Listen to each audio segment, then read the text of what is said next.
This time I would like to show one of my losses, and it's also one of my quickest losses.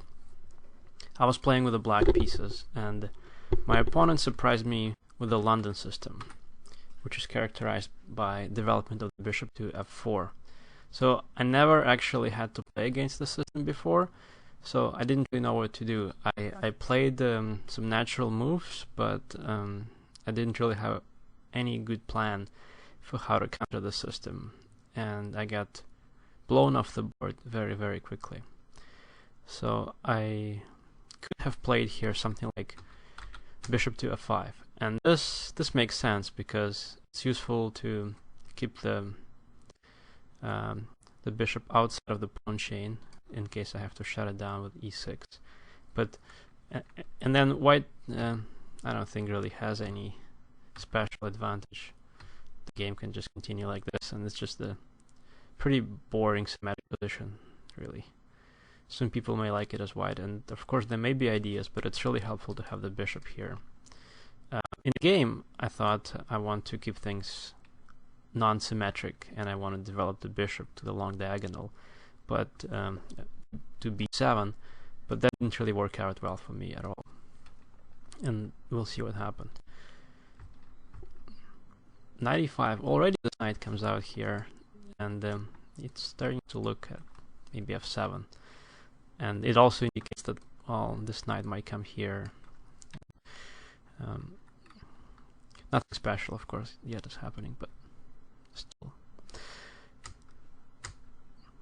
So this is my idea. I want to counterattack the center, but white is in a good shape to defend against that. Just natural developing moves, but here white plays something a little bit unusual. But he's basically exploiting that my bishop is not on f5, and now that gives black a bit more play on the king side. So he's planning to play something like queen to here and then put pressure on h7, which I wasn't really prepared for.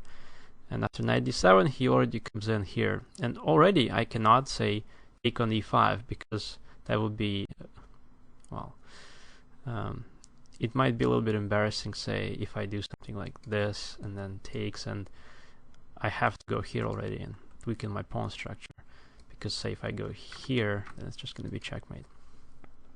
So it's already creating some threats here, the placement of the queen on h3, and so I'm shutting down the diagonal, of course, which made sense. And now white forces my rook to retreat, and that basically allows him to consider more ideas around the pressure on f7. And the bad thing about this position for black is that black doesn't really have a very good way to counter white's initiative on the king side. The only thing I have is try to get things going on the queen side, but as we'll see, this just happens to be way too slow. So I go a6.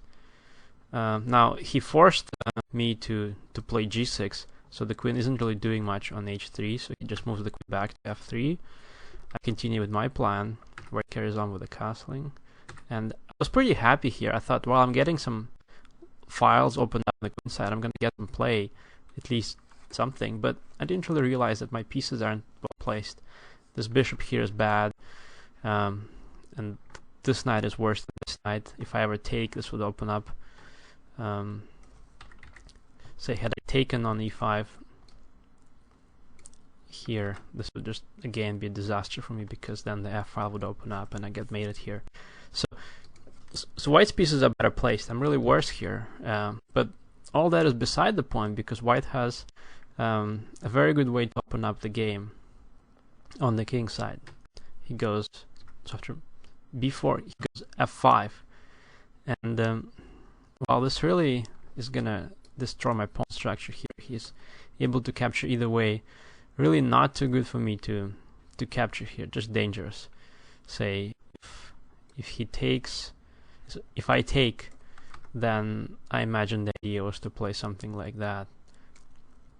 Sacrifice a piece, and it's getting really dangerous here.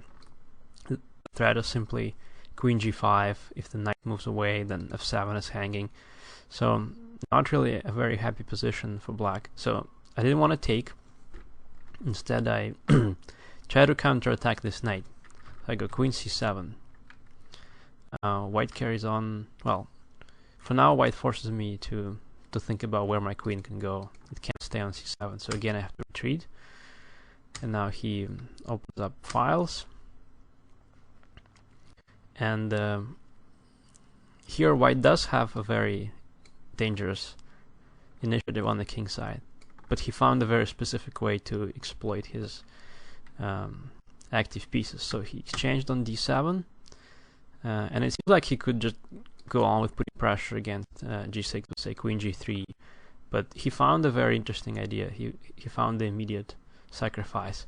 So he exchanged, he sacrificed the piece on g6, and he found another sacrifice, and just giving up 2 bishops only so that the queen can come to f7. But he's got also 2 rooks which will be able to attack my king, so it's getting really dangerous. I had an idea here.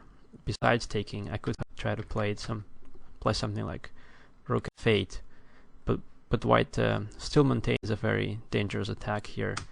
He can retreat and protect the bishop and hit g6 at the same time. The queen is still attacked, so I have to retreat, and then here if white wants to, he can just give the perpetual, but he doesn't have to, and he can just bring more pieces into the attack with something like knight to f3.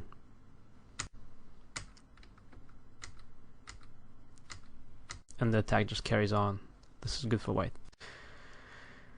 In the game, I took on c7, allowed the check on f7, and white starts to bring in heavy pieces into the game. And the position for black may be not entirely lost, but only 22 moves into this game, and I'm already finding myself in a position that I really did not want to play. I'm up 2 pieces, but my opponent has a very dangerous attack. I have to play the only moves, and this is never psychologically pleasing. So I have to block the h-file, and after rook to h3, I have to support the bishop. He just continues to bring more pieces into the game, now again threatening to explode the h-file, maybe even threatening knight g5, so I have to cover up g5. He has more checks, and here I have a little bit of a choice whether to go the king to g7 or to g8, but it doesn't really matter all that much. I went to g8, more checks, and here my opponent had a pretty simple win. He could just take on h4.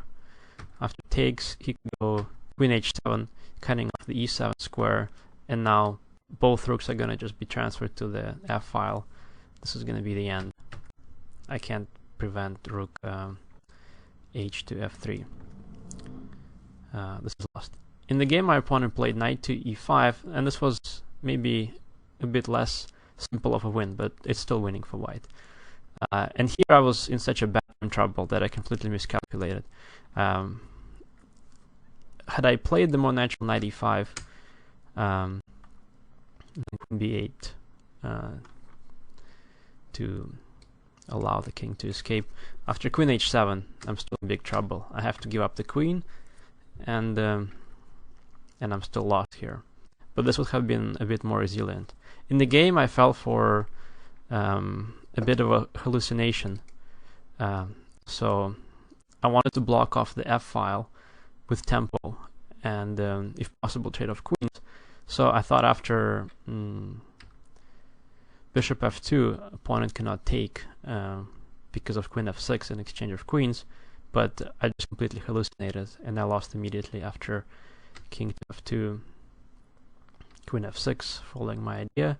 Turns out there's f3, defending against the check and pinning my queen, so I'm losing. I had to resign here.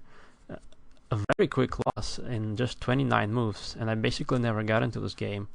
My opponent just got this dangerous attack with queen to h3, and I basically never knew what to do. I thought I knew what to do, but I was just facing such a dangerous attack that I never had a chance in this game. So had I spent a little bit of time during preparation thinking about what to play against the London system, I probably would have been in a better shape. As it was, I didn't really know what to do, and the plan which I came up with during the game of putting the bishop to b7, it just wasn't good. So it always helps to prepare a little bit, even against the rare systems, such as the London system, so that during the game you don't have to think about what to play on move 3, and you just follow the plan that you already are familiar with.